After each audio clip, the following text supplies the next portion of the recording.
मिली, दशरथ जी बारात लेकर जनकपुर में आए। और श्री राम जी आज घोड़े पर बैठे हैं। क्या कहना भगवान की छवि का।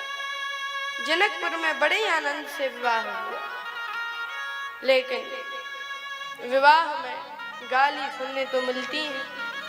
तो सखियां श्री राम जी को गाली और कहते हैं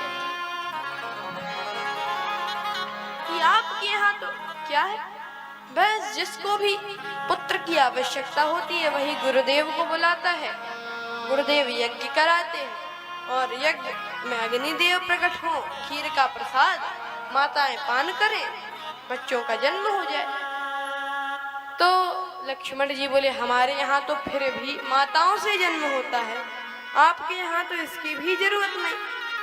जिसको भी बालकों की आवश्यकता होती है वही कुदाल फावड़ा लेकर जाता है और जमीन खोद कर निकाल लाता है। कौ नहीं जन्मे मात पिता बिन बने वेद की रीति, और तुम्हारे तो मही से सब उपजत आस हमारी नहीं। आहा।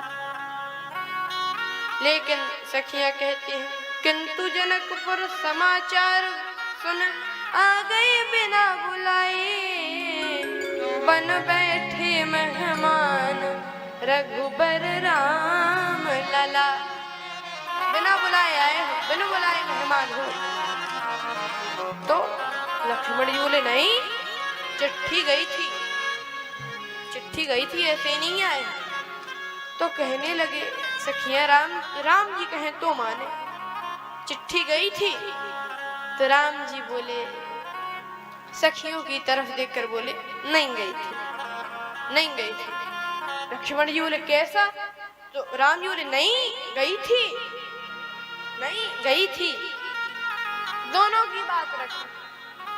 तो इतने में राम जी बोले सच बात तो ये है कि चिट्ठी गई भी थी और नहीं भी गई थी। गई थी गुरुदेव के पास, नहीं गई थी हमारे पास, ऐसा। लेकिन तभी सखियां बोली कि आपको अभिमान नहीं करना चाहिए। लक्ष्मण जी बोले क्यों? राम जी अभिमान करें क्योंकि उन्होंने धनुर्भंग किया है।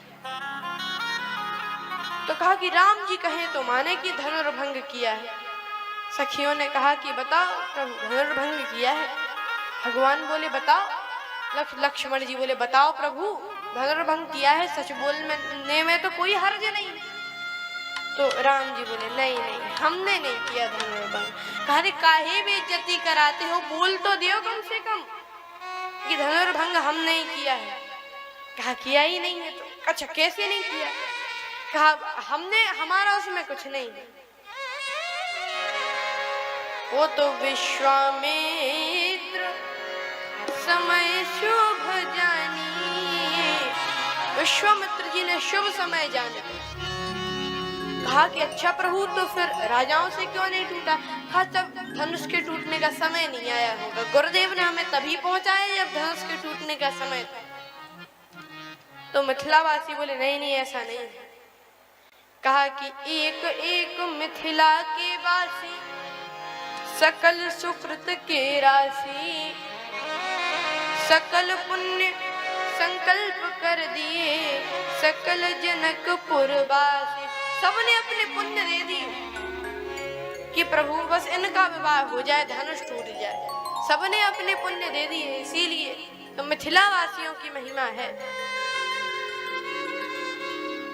ऐसा सखी कहती है और ऐसी अजब गजब गाली सुनाती है महाराज। लेकिन बड़े आनंद पूर्वक विवाह संपन्न हुआ।